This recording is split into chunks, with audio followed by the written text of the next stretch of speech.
Hello and good evening to Have We Got Planning News for You, the only show that gives you an insight into the chaotic world of the life of the barrister, where you find out seconds before you're due to go on that one of your teammates is currently in a taxi in the middle of who knows where and maybe broadcasting from that point, despite the fact he's the first on in terms of going over the top. And you discover another one is asking for the link to the show that he's been part of for 4 years. Welcome to Have We Got Planning News for You, Victoria. Delighted to have you back. This is our world of chaos. So my name is Paul Tucker.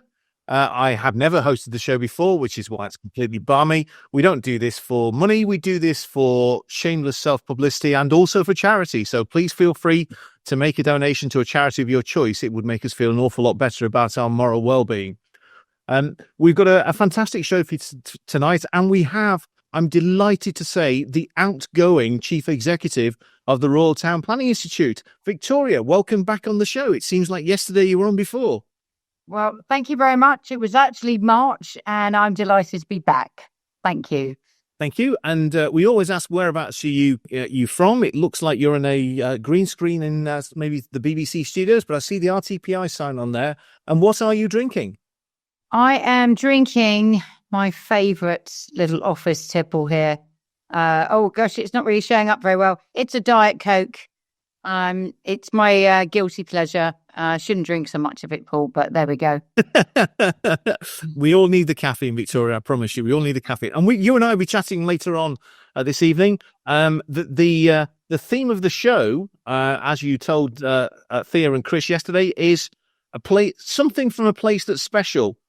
And when I said to my wife, whereabouts have you got something from a place that's special? She said, you can do it from my office. So I'm not in my office. I'm in my wife's office. This is a Take That golden record that goodness only knows where she got that from. She probably nicked it from a hotel in Manchester. I'm not sure. Either way, this is my special thing from somewhere I'm happy with. Somewhere I'm happy with is my wife's office. So without any further ado, and hopefully somebody is sending a link to Chris. Victor, I have. About the 28th millionth time. Excellent. Victoria, Tora, how are you getting on? Where are you dialing from, and what are you drinking? I'm very well, thanks, Paul. I am dialing in from home in North London. I'm drinking water, sadly.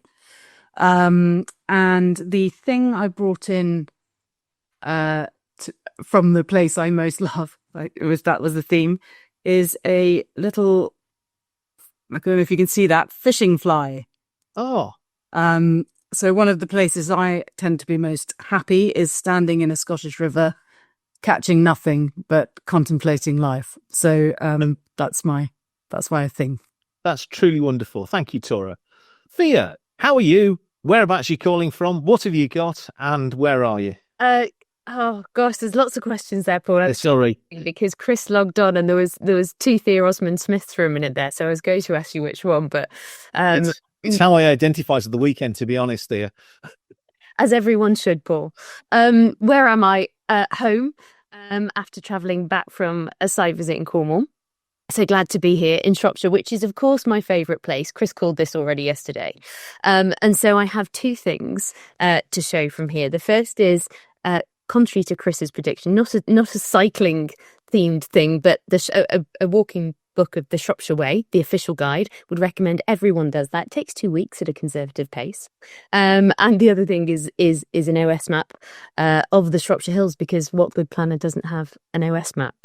Other questions? I'm drinking water, very dull. And hello, Victoria. It's lovely to see you. So, Sash, how are you? Where are you? What are you drinking? How's the world? Whatever other questions Charlie's meant to ask in this situation.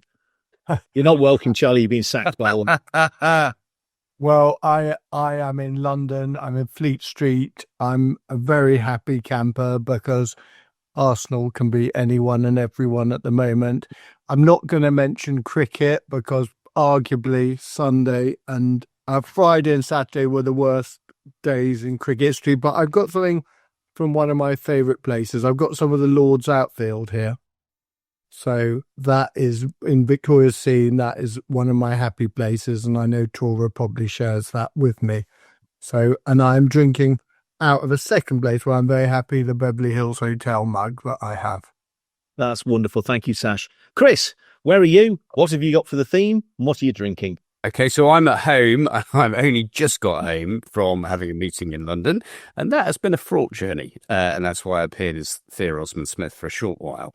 What am I drinking? Well, I've been to London, so look, not water, aloe vera. That used to be something you put on your body, didn't it, when you got sunburn? But now you can drink it. All these trendy types in London, eh? And my favourite place is here. So that is the Lake District. That sits in my study. That is Ullswater, and there is nothing I like more than being up a mountain 1,000,000 miles from anyone. Thank you very much indeed, Chris. And then, I'm sorry, Victoria, we got some interloper that I thought we got rid of off the show. Banner, how are you? Hello, I am incredibly well, thank you very much, Paul.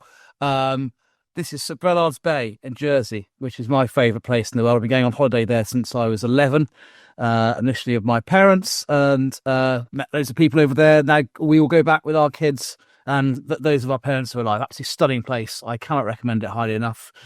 And in fact, I am about to become one week a year only a planning inspector in Jersey. There's a little advert there. I love it so much. I thought I'd contribute. So it'll be rather interesting slither of taste of what it's like to be an inspector, which should be quite fun. Anyway, it's my favourite place, and I can't wait to go back. Very nice to have you back on the show, Victoria. Shameless self-publicity, but you can now get on with the news, Charlie. Yes, I'll find my script. Thank you very much indeed. So, the news. Well, the Planning and Infrastructure Bill has completed its passage in the House of Lords on Monday. It looks set to receive royal assent imminently and become the Planning and Infrastructure Act. Baroness Sharon Taylor, the House of Lords HCLG minister, confirmed in the proceedings laws on Monday that a consultation on an updated NPPF will be launched in December. That will also contain the NDMPs, which are to be non-statutory. I'm on Team KitKat, by the way, for the avoidance of doubt in that one. And she also has confirmed that Part 3 of the bill will be rolled out on a phased basis. So the first EDPs will concern nutrient neutrality only. That was the government's olive branch, those who are contending that the EDP should concern habitats only, not species. They will start with nutrient neutrality because that's what people know about, because it's been a friend or foe for a few years' time. They're going to deal with that and then take stock. So don't expect EDPs on other subjects. Frankly, for a few years. Just remind us, Charlie, for the less tragic on the call, EDPs? Environmental Delivery Plan. Also, they're a very good consultancy as well, I think.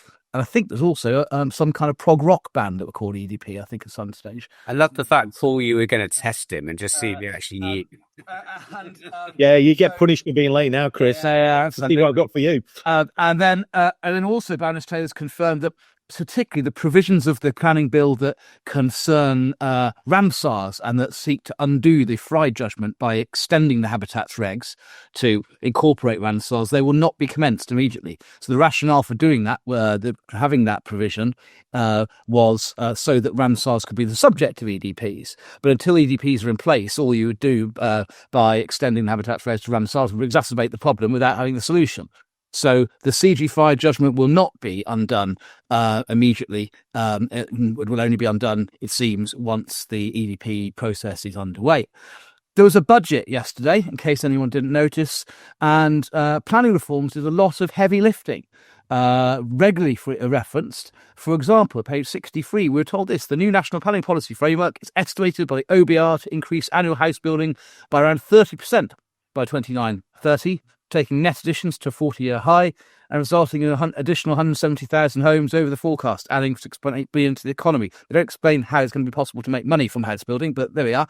And since the updated NPPF was introduced in December 2024, an unprecedented 80% of major residential appeals located on Greybelt land have been improved, homes that likely wouldn't have been built under previous policy. So that's interesting. So 80% of major residential appeals involving Greybelt land. An interesting statistic. So that's the budget. The much-awaited Marlow Studios call-in application, Sasha, you mentioned it, has been allowed. Well done, Sasha. I mean, it's a case to be proud of. It's a real kind of once-in-a-career case. Absolutely fantastic. We're all proud of you. If I may say so, your dad, who was in the creative section, I'm sure he would be very proud of you if he's looking down too. Well done, mate. An absolute stonker of a decision.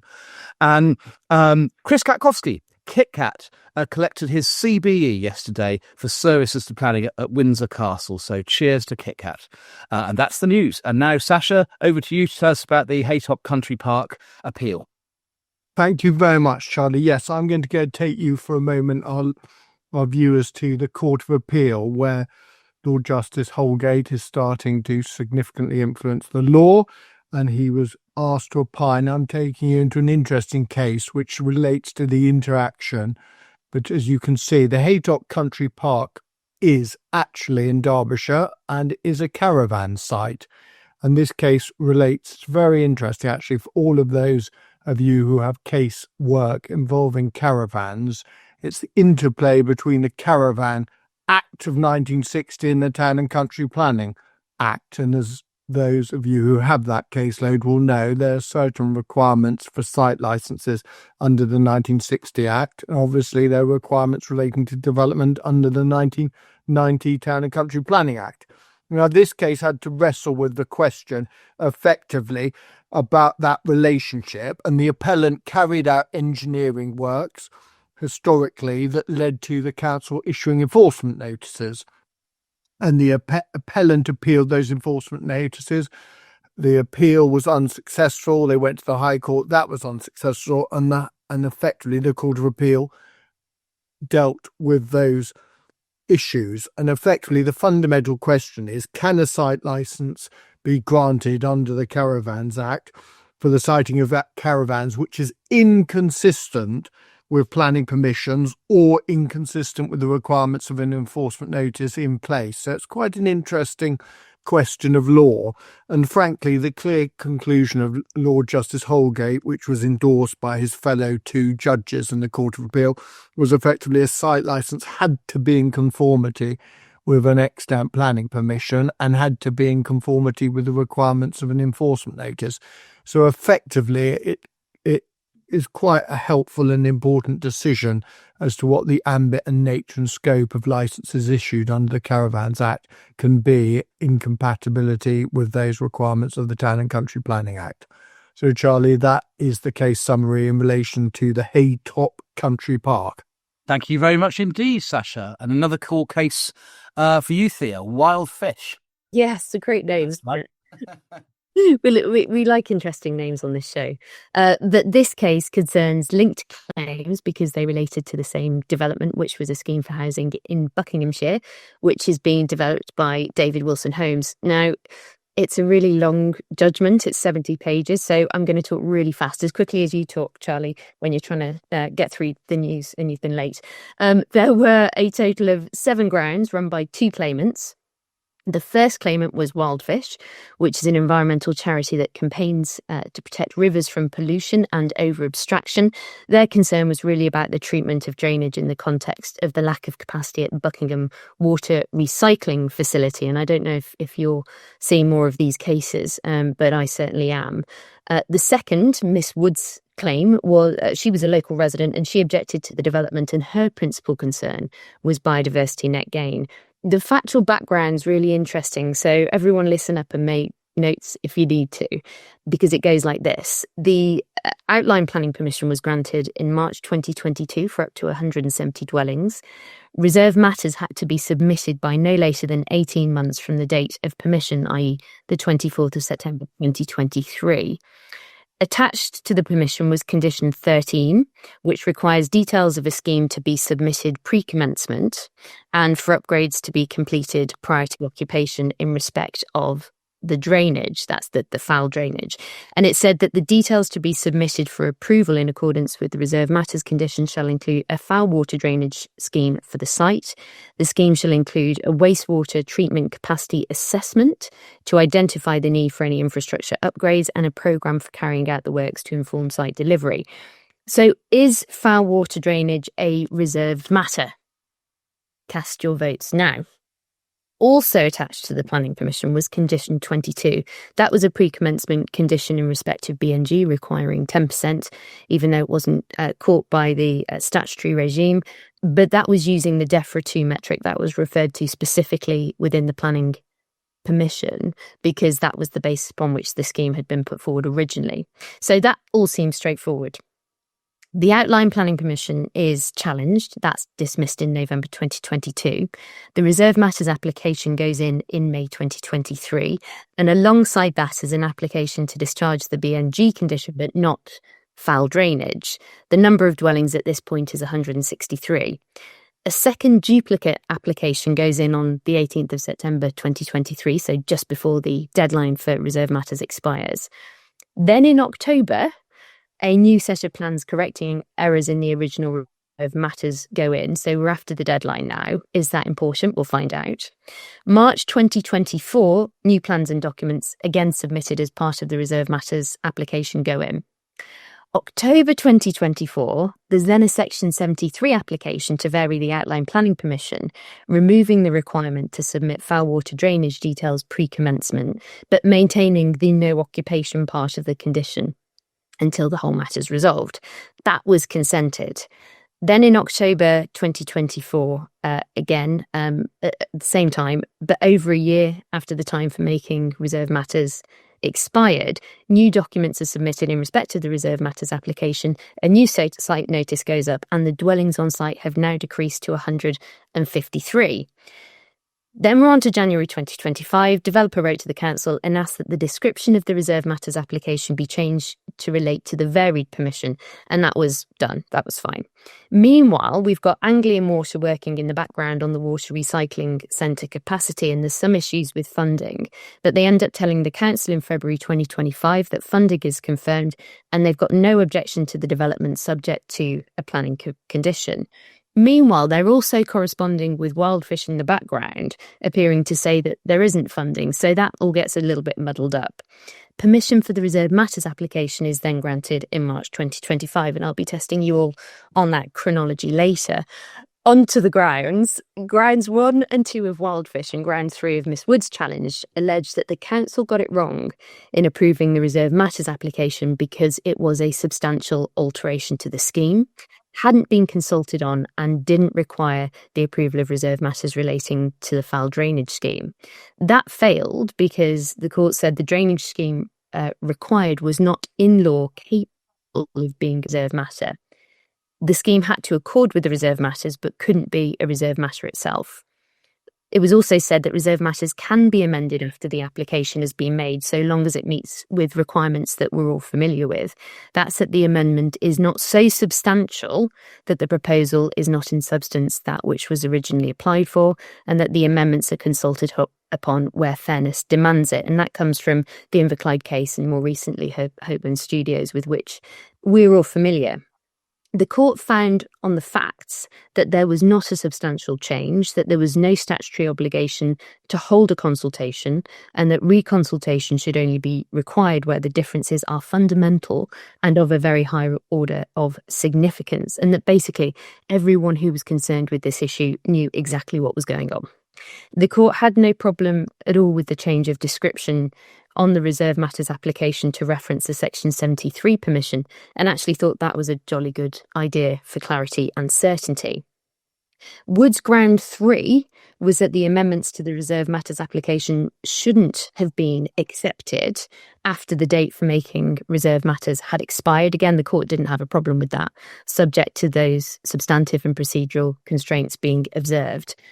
There was a separate allegation that members had been misled in respect of the implications over the foul drainage issue, because what WildFish said is that members should have been told the consequence of the development being built out meant that developers had a right to connect. And as a result of that, untreated sewage would be discharged into the environment as a result. But the court found that wasn't correct, that the condition meant there was no prospect of people occupying the dwellings and discharging their sewage into the system unless or until it had been expanded, and that the committee was entitled to find that there was a real prospect that the upgrades would take place to enable the development to be occupied. I'm sure that part of the judgment will be of interest to many as this issue continues to crop up. The final issue on BNG, I'm not sure I really understand this. It's a little bit confusing. It's all about the creation multiplier for hedgerows and which of the metrics should have been used. As I said, metric 2 was used for the discharge of condition because it was the metric used at the application stage, and it allowed for consistency in the calculations. It was also the case that the multiplier couldn't actually be changed in the calculation tool, and that later metrics were less precautionary than the one that was used by the applicant at the time. There was a dispute about whether the calculation tool could be regarded as distinct from the metric, whether the metric as a term applied to something else, but that was dismissed. The court also found that there was no reason to go behind the calculation tool, despite some inconsistency between the guide, the technical supplement, and the calculator, and that it was reasonable for the council to regard that approach as consistent and acceptable and advise members of the same. That's it. Thank you, Charlie. Thank you very much. That sounds like a very straightforward case. A masterpiece, if I may say so. And now Chris is going to tell us about a rather controversial decision concerning the definition of grey belt.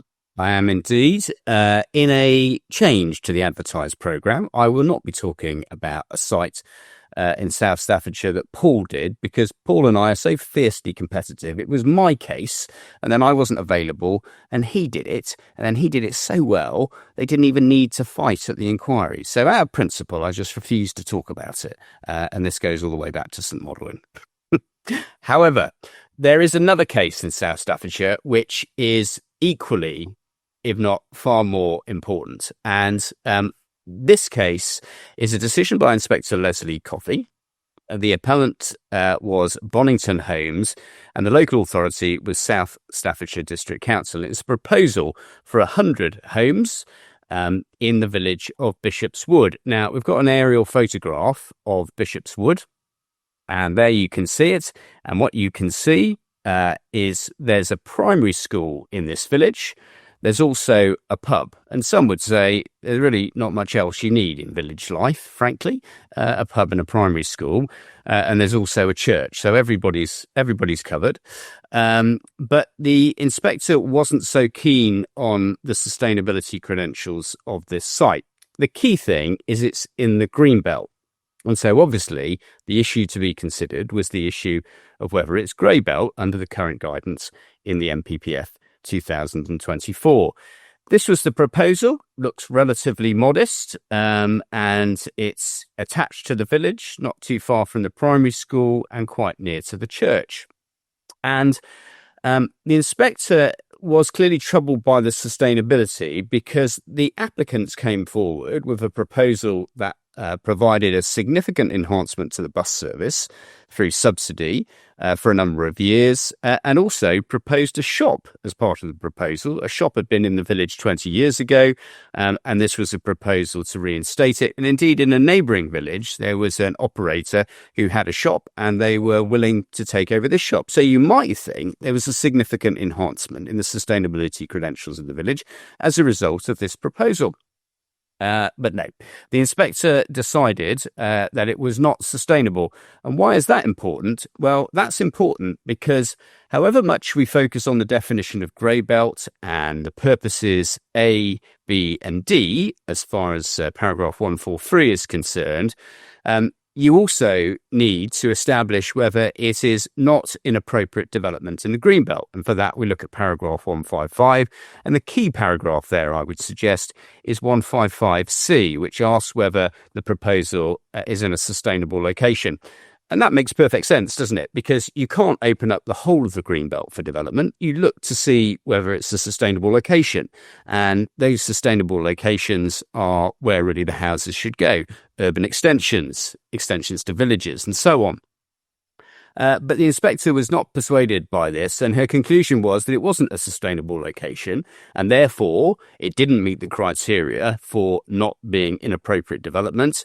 And she could have just rested the case at that point. Her view was the bus might not continue after the subsidy period, although she was fairly positive about the shop and looked at the demographics of the village, and shopping is the main activity, apparently, for the over 65s.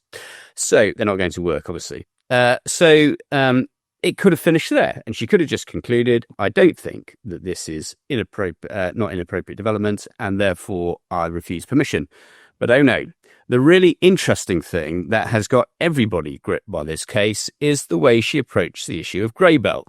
So if we turn to some of the paragraphs where this is considered in the decision, we have to deal with grey belt in terms of the definition that's provided in the MPPF, and you find that obviously in the glossary, and Inspector records at paragraph 65, grey belt includes land that doesn't strongly contribute towards purposes A, B and D, as I've said. It excludes land where the application of the policies relating to the areas or assets in footnote 7, other than the green belt, would provide a strong reason for refusing or restricting development. And the Council agrees the appeal site doesn't strongly contribute to purposes A, B and D. Their case was all about footnote 7. If we go to the next paragraph, the parties differ, she says, regarding the application of footnote 7 with reference to the potential heritage impact of the proposed development. The appeal site extends close to the Grade 2 listed Church of St John. There was no heritage reason for refusal, which is important, and the parties agreed that the eastern part of the site is not proposed for development because of the harm that it would cause to the heritage significance of the Church of St John. The Council maintained that this represents a strong restriction on development, and for this reason, the proposed development would not be grey belt development. Now, for everybody familiar with paragraph 11, which will be everybody listening, of course, paragraph 11D doesn't refer to restricting development. It simply refers to a strong reason for refusing development. But the grey belt definition is different, and it includes reference to restricting development. And that comes from 11B, which is obviously concerned with the plan-making part of the process. So here is an inspector who is being presented with an argument by the council, which says, although you're making this decision as a decision-taking process, or it's a decision-taking process, you actually should be looking at the policy relating to plan-making.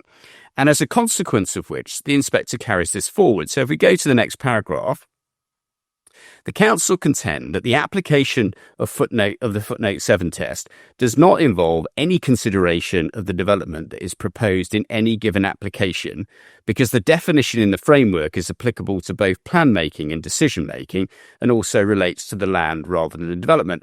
Now think about this for a minute. We're dealing with an actual application where the applicant has decided, the appellant, decided where to put the development and where not to put it, and had decided not to put it close to the church, as a consequence of which there was no reason for refusal.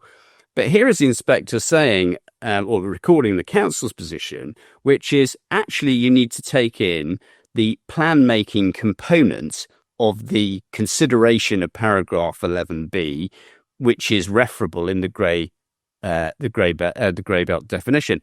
And I have to say, I struggle with this. I really do struggle with that argument. If we go forward to the next paragraph, because, I mean, what's the point of making, mitigation on your site or being away from the listed building if you're just going to say, well, you don't look at the proposal in a development management context, you just look at the site. Paragraph 68, in terms of decision-taking, footnote 7 is referenced in paragraph 11D1 of the framework. This specifically refers to the application of the policies in this framework that protect areas or assets of particular importance, provides a strong reason for refusing the development. Notice those words, it isn't about restricting the development. Next paragraph. Paragraph 70, notwithstanding this, the definition of grey belt at Annex 2 of the framework clearly relates to land within the green belt, whereas paragraph 11D1 refers to a strong reason for refusing the development. Moreover, the wording within the definition of grey belt specifically differs from that at footnote 7 in that it includes a reference to restricting development. A similar reference to restricting development is provided within PPG. Although I note that the figure within this paragraph does not include a reference to restricting development. Well, you might think that was important, mightn't you? Next paragraph. When considered together with the definition of grey belt, I consider that grey belt is an assessment of the land rather than the proposed development. I don't agree with that. And that the council's interpretation correctly reflects the definition of grey belt within the framework. Consequently, even though the parties agree that the heritage harm would not be a strong reason for refusal, it's a strong reason for restricting the development. And as such, I conclude the appeal site is not grey belt. So there we have it. We have an inspector's decision that adopts that approach. Now, mercifully, that is not the approach that most inspectors take. And if you want to know about that, just ask Mr. Sasha White, because he's had a conclusion that adopts an interpretation that certainly I and others think is appropriate, and obviously Sasha does, in his Marlowe Studios case. So have a look at that specific point in the Marlowe Studio case. There is also litigation going through the courts in relation to this. What I don't understand, sorry, I've been going on about it, haven't I? But what I don't understand about this is she could have just refused it on sustainability grounds. She didn't need to get into this issue about grey belt. And, that will be the challenge for the applicant if they take it further, because the opponent, if they take it further, because she's reached a conclusion on sustainability that means it's not inappropriate development in the green belt. Thank you for listening. Thank you very much indeed, Chris. And now, Tori, you're going to tell us about Persimmon's victory in Stroud district. I am. Thank you, Charlie. So this was an appeal by Persimmon Homes, Severn Valley, against the failure of Stroud District Council to determine their application. It was an application for 795 homes, with 226 of those in full and the balance in outline, 30% affordable housing. And it was on a site which was a draft allocation in the Stroud District Local Plan Review, which is currently being examined. And it included a safeguarded space for a primary school. The council decided not to contest the appeal, subject to certain matters being satisfactorily resolved, including mitigation for habitats purposes, range of technical highway matters, and also planning obligations. And by the time of the inquiry, the matters in issue between the applicant and the highway authority had considerably narrowed. So turning to the main issues, at paragraph 15, these were whether the proposal would accord special strategy, whether there would be adequate provision for, and you can see a number of planning obligations mentioned there in number 2. 3, the effect of the development proposed on the character and appearance of the area. And 4, whether there'd be suitable green infrastructure and connectivity. Paragraph 16, helpfully, the inspector went on to explain what metric or matrix was being used for weight to be given to various factors. We've seen that a lot now, and it's obviously extremely helpful. On sustainability of location, which was the first point, well, the inspector found that there was conflict with the spatial strategy, but overall there would be a sustainable pattern of development. It was on the edge of a settlement, draft allocation, and a range of facilities nearby. So there's limited harm as a result of the policy conflict, limited weight but he also gave limited weight to the draft allocation. The Section 106 is really interesting that debate because there was dispute over quantum of monies required, and then there was also dispute of whether SIL covers it in any event. And I'm not going to go into the quantum the inspector found for the appellant on some matters and for the council on others, but if you have a Section 106 dispute, especially in Stroud, it's probably worth looking at those paragraphs. But I will look briefly at paragraph 80, which is where the inspector went on to consider whether the contribution should come from SIL or should be an addition via 106. So essentially at 80, found that SIL receipts for primary and secondary education and library contributions, SIL should come out of SIL, and found the same for contributions sought by the NHS and the police, because they were infrastructure demands which arise from a general population increase. They're not site specific. But ultimately found that contributions towards schools, public transport, libraries, healthcare and policing were required. The question was, should they come out of SIL or 106? And at Para 89 found that the SIL receipts would in fact exceed the infrastructure demands which the development would create. So there was no funding gap. So by paying SIL, the development would mitigate its impact. On character and appearance, the inspector found the proposal would be acceptable and there'd be suitable green infrastructure connectivity. And then on habitats, there was sufficient mitigation in the form of SAM and SAM to mitigate the harm. So ultimately, turning to the planning balance at paragraph 156, the inspector, having found that there was a 3.24 years supply, ultimately found some conflict with the development plan, but ultimately the adverse impacts would not significantly and demonstrably outweigh the benefits. So not a surprising planning balance in the end, but an interesting sort of section on SIL and 106 interaction. Thanks, John. Thank you very much indeed, Tora. Now, without further ado, I'm going to pass back to Paul, who's not that she needs any introduction, but is nonetheless going to further introduce and then begin the interview with Victoria. So, Paul, over to you. Having already introduced Victoria before you came on, Charlie, I've got no desire to do so again, except to say thank you so much, Victoria, for agreeing to come on the show again, while still Chief Executive of the Royal Town Planning Institute. You've been Chief Executive of the RTPI since 2018, but it seems hardly possible, but this is imminently coming to an end and you're heading off to pastures new. So where are you going? Why are you going? What's the reason for deciding to take on a new challenge? Well, time flies when you're having fun, and it will be nearly 8 years, and I'm going to the Chartered Institute of Building. I'm starting there on the 2nd of January. I feel that I've personally taken the Royal Town Planning Institute as far as I can take it. We've achieved a lot together over the last 8 years, and having pretty much got, others on the call may disagree, but having got the planning reform probably as far as we can get it. Few bits and pieces to sort out in the Devo bill that we didn't quite get through in the main event, but we're not giving up yet on that. And thank you to Lord Banner for your help and friends in the Lords, because we do need friends. But, having got the reform agenda sorted out and having got the resourcing sorted out, we'll come back to that. I think the focus now is going to be on delivery. And of course, you can have the best plans in the world, but if you haven't got anybody to build it, we're going to have a problem. So I think now for me, the exciting focus is going to be on that delivery.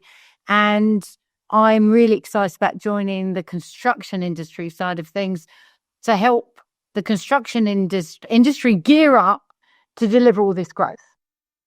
Their gain and the RTPI's loss. So you obviously have our profound best wishes for the move, Victoria. But during the last 7.5 years, having been on top of the RTPI, you've obviously seen a significant number of changes, exciting and less exciting changes, including 5 prime ministers, 5 housing ministers. So what do you think has been the planning profession's biggest challenge during the time that you've been their chief executive? The biggest challenge was really the challenge that attracted me to come into the job in the first place. Because I started out in the profession 25, 30 years ago in local government when planning was hugely respected. Chief planning officers sat at the top table of local government. They were the real movers and shakers. And it was a very attractive profession to come into. I then went near side for a few years on regeneration, transport, worked for all 3 mayors of London. So I wasn't really directly in the world of planning. I came back to it and was asked to look at this job and thought, my goodness, there's a bit of a reputation issue here now, isn't there? And actually, planning's been blamed for a lot of things. And I thought there's a real opportunity to turn the conversation around and get us back to where we used to be. So for me, the real challenge has been, how can you do that when all the odds are stacked against you? And it wasn't looking very good when I joined, the RTPI back in 2018, because, I went out and spoke to other leading chief executives of other near-side built environment institutes. I should say none of them are still in post now. And I asked them what they thought of the RTPI. And the answer was quite short. Nothing. We don't think anything of you because we don't see you anywhere. You're not visible. And actually, by the way, planning's the problem. It's holding up everything that our members are trying to do. So, good luck. And so that was the challenge, Paul, coming into the job. Well, you've certainly raised the profile of planning. And during the time you've been as chief exec of the RTPI, it's entertaining. Social media is fantastic. LinkedIn operates so that it feels like I'm your stalker. I'm sure others on the call. No, there are others on the call, Paul. Don't worry. Yeah, the injunction won't last long. But you seem to live at the most extraordinary life in terms of the events you go to. I don't know where you get the energy from. So what has been your personal highlights of being chief exec? Well, I get the energy. There's part of the energy. Peloton, there we go. So you keep fit. I know there's another big cyclist here, does a few more miles than me every week. Well done, Thea. One day I'll catch you. But no, what for me, what's the real highlight? I mean, what a privilege being able to work across the regions and nations and internationally and get out and deliver the core messages that our members want us to deliver to governments, plural, because obviously in the UK, for those international people watching, planning's evolved across the nations and internationally. But the real highlight for me, if I may, in terms of changing that conversation, really culminated yesterday. I've got the Chancellor's speech in front of me at the moment. And to get the word planning in the context of planning system in the 5th paragraph of her speech, and I know you guys like numbers, so I've counted this up. It's the 68th word of her speech yesterday was planning. But it's more significant than that, because if you take out all of the words that related to the Office of Budget Responsibility, which unfortunately took up a number of words before that, we would have been word 17 in the Chancellor's speech yesterday in the House of Commons. Just to put that into context, that comes above the foreign trade deals with the United States. It comes above the trade deals, the visa system, the fiscal rules. It comes above the NHS. That's my biggest highlight. I don't need to say any more than that, really. Fantastic. That's an astonishing answer. Thank you. Right. Okay. But during the time when you've been chief exec, you've obviously had access to government leaders of the public and the private sector, relevant professional bodies, etc. How would you assess now and when you started the level of communication and sharing the experience between those bodies? Well, number one, they talk to me now, because they weren't talking. No one talked to anybody when I came in 8 years ago. Everyone was in competition. So fast forward 8 years. Yesterday, I did a nice meeting and photo shoot with the 9 chief executives of the built environment. It's all over LinkedIn, Paul. But to talk about how we're working together on EDI and how we're all going to collect data the same way. So my reflection is myself and other chief executives, there's been many new leaders coming in. We are much more collaborative now. We've realised that government wants to talk to the industry. They want to talk to built environment. And there's more to be gained from us working together. So I'm really proud of that aspect. And the MOU that we've signed in particular on diversity, I think there are opportunities to do more on careers and skills. Certainly with that whopper announcement yesterday on the funding, I imagine they'll be wanting to come and talk to us about that because it's very planning related. But I think there's an opportunity for us to, spread the goodies around the built environment there because, we've got to get it all working together. So, yeah, I think things will move forward. Well, great news. It's always nice to have a positive perspective. Sometimes we on this show, we see too much negativity. But let me take you back.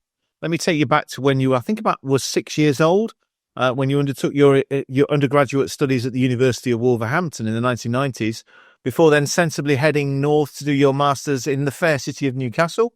My drink, by the way, was going to be YIPA, which I think is a fantastic name. But I'll send it over to you. So at the recent Alumni Awards at the University of Wolverhampton, you were awarded the Professional Excellence UK Award. Firstly, many congratulations. Secondly, how important do you think it is for those in positions of leadership to maintain a link to their former place of education? I think it's incredibly important. I should just say it was incredibly humbling to go back 30 years to the year that I graduated from that university on my undergraduate geography before I went to Newcastle to do the masters. It's incredibly humbling to go back as part of that alumni community, and I will now continue to give back to that community, because what those students are looking for in those universities, and they're not red brick. That Wolverhampton's not red brick university. They're looking for pathways. They're looking for inspiration. And I stood on that platform next to an international broadcaster he's on the equivalent of Sky in Spain. He was there the year I was there. And I stood next to the chief executive of Aston Martin, who's also one of my alumni. And we were there talking to the future. And I think it's so important because, it's pretty tough for any graduates coming out now. And they're thinking, how do I fit into this changing society with AI and everything going on around us? And actually to hear our stories, which is, this is how you can actually find your pathway. So important. And I'd urge anybody listening to get in touch with their alumni, because you can give back. If you're fortunate enough to have got to do something you love and people are paying you to do it, then I think those stories that you can tell to, the students who, it's a very different generation. They welcome you back with open arms. Yeah, one should never underestimate the importance of relatable role models, frankly. Right, okay, next. And my final question before handing over to my colleagues. We are approaching the panto season. This is when Charlie's meant to say, oh, no, you're not, but he's not been briefed because he only came in 10 minutes after we started. So we're approaching panto season.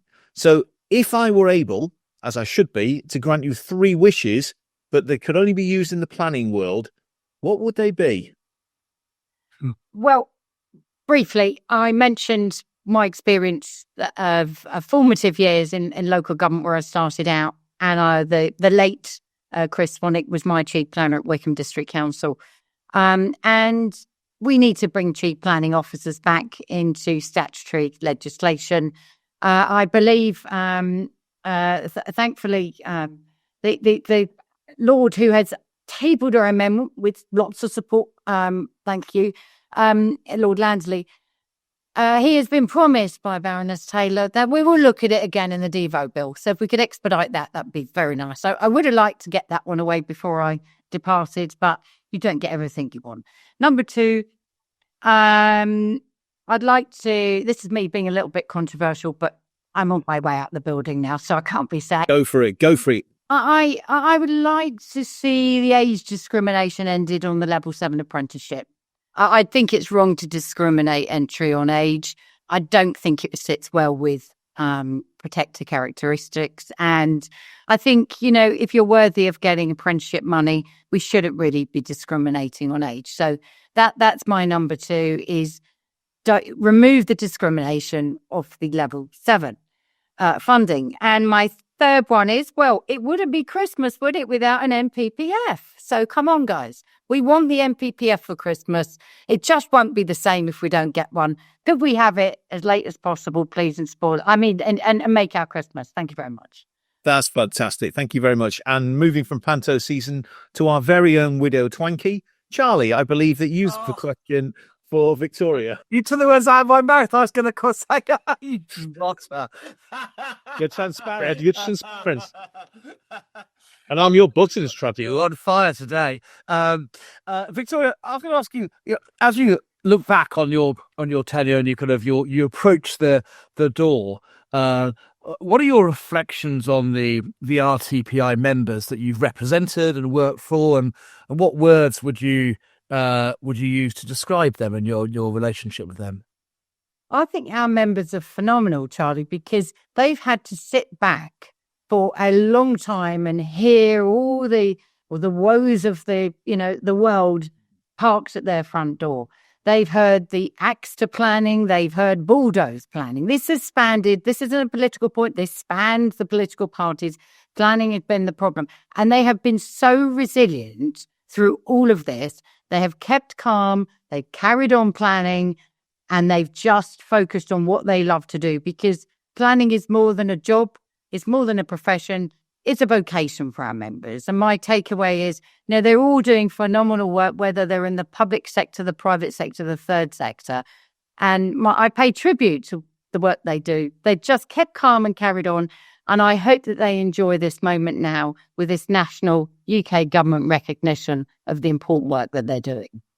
Fan words indeed. Thank you very much. So moving from Panto to Hogwarts, Chris, I think you have a question for Victoria.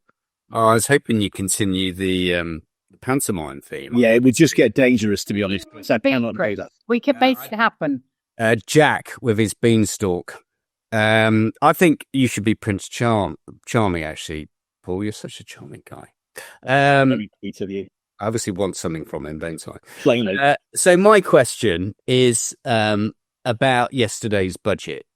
£48 million being dedicated to the provision of new planning officers. I mean, that's an incredible sum of money. I've seen various figures. Certainly, it looks like it's over 1,000. So we've moved from the 300. How was that achieved?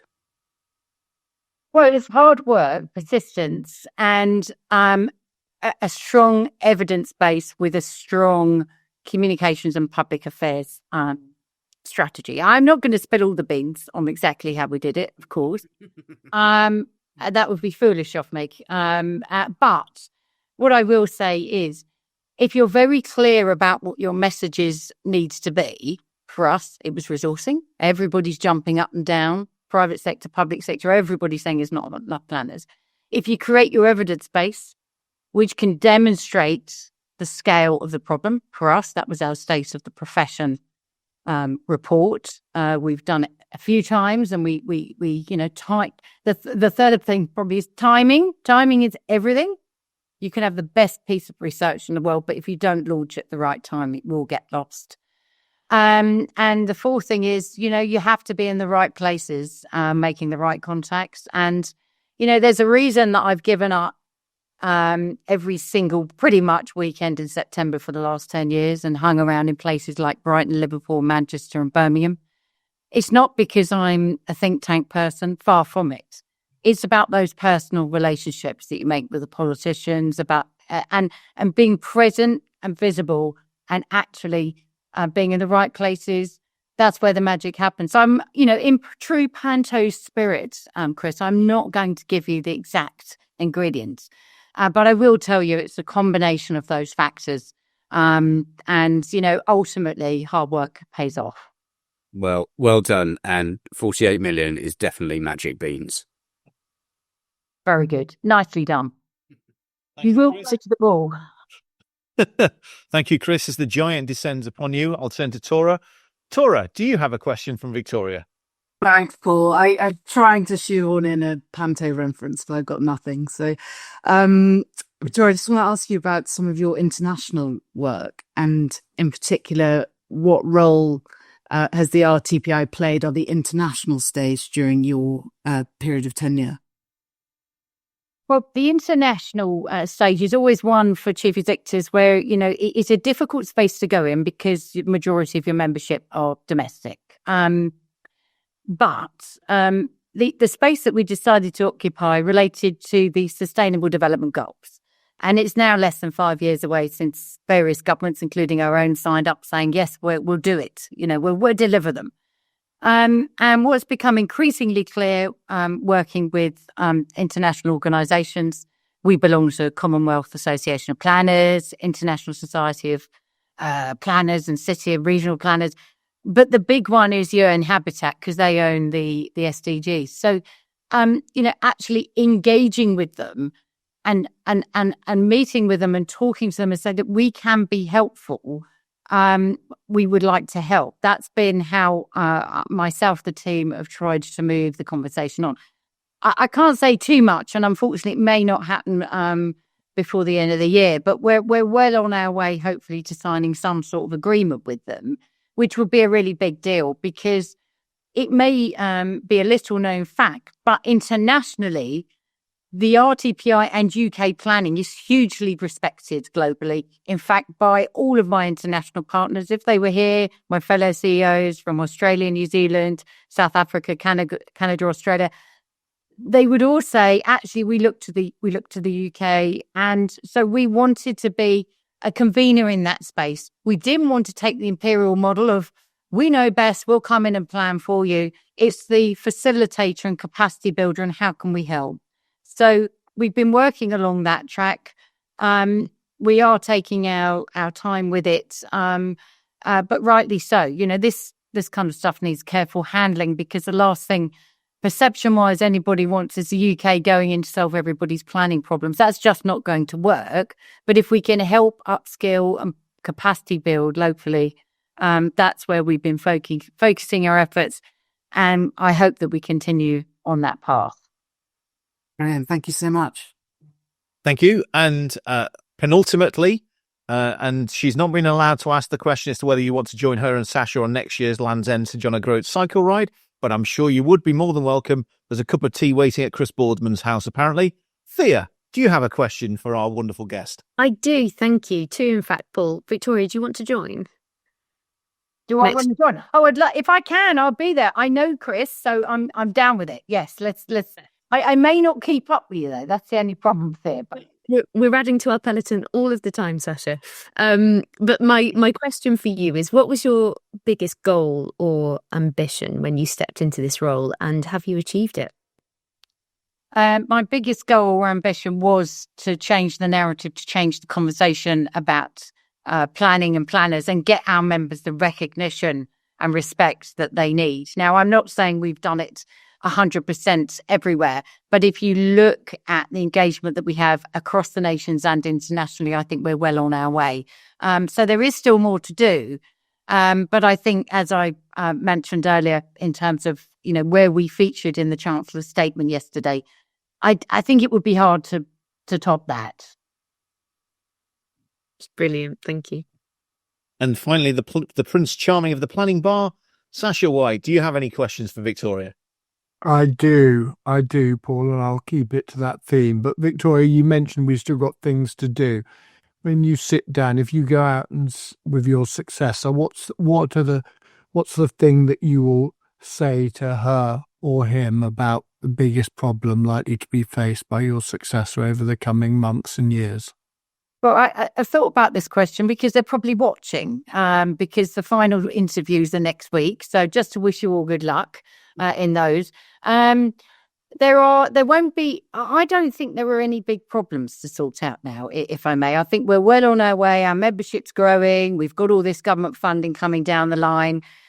Things are looking pretty good. The opportunities is how can we add value now beyond our domestic reach? So there's far more I would have liked to have done in terms of mutual agreements with some of our sister institutes to enable planners to work easily abroad and vice versa. There's far more we could have done on that, but I've just not had the bandwidth or time to get to it.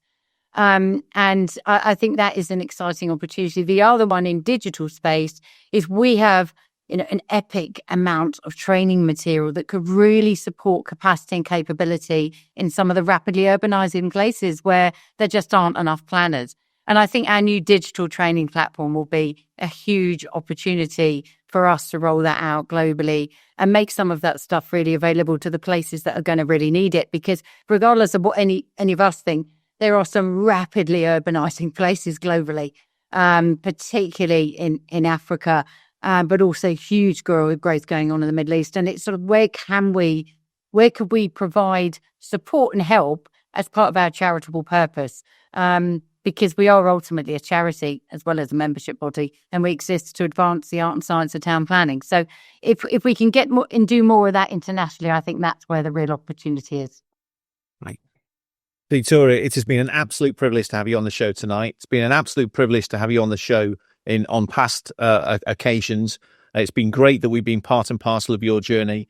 Thank you. The very, very, very best of luck for the next role.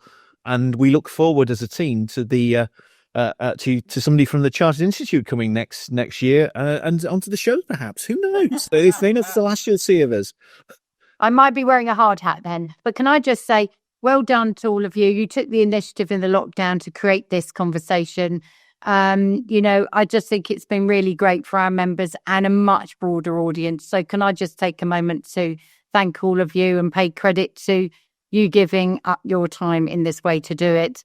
You kept us all entertained in the lockdown. It's carried on. Long may it continue. Thank you very much. This is the point that if we were in person, we'd all be hugging you. So thank you. Charlie, over to you. Probably, I'll just protract the love in one more time. Thank you. I mean, you've really been a giant leader of the RTPI and of the profession, and I'm sure your warm words by members will be emphatically reciprocated by every single one of them. You've made planning and the planning profession a far better place. And what more can you do as CEO? So congratulations. Good luck in the new role. I hope you get some time off beforehand. and as I say, I'm sure we'll have you back wearing your hard hat in your new role before too long. Thank you very much, guys. Thank you. Take care. Goodbye.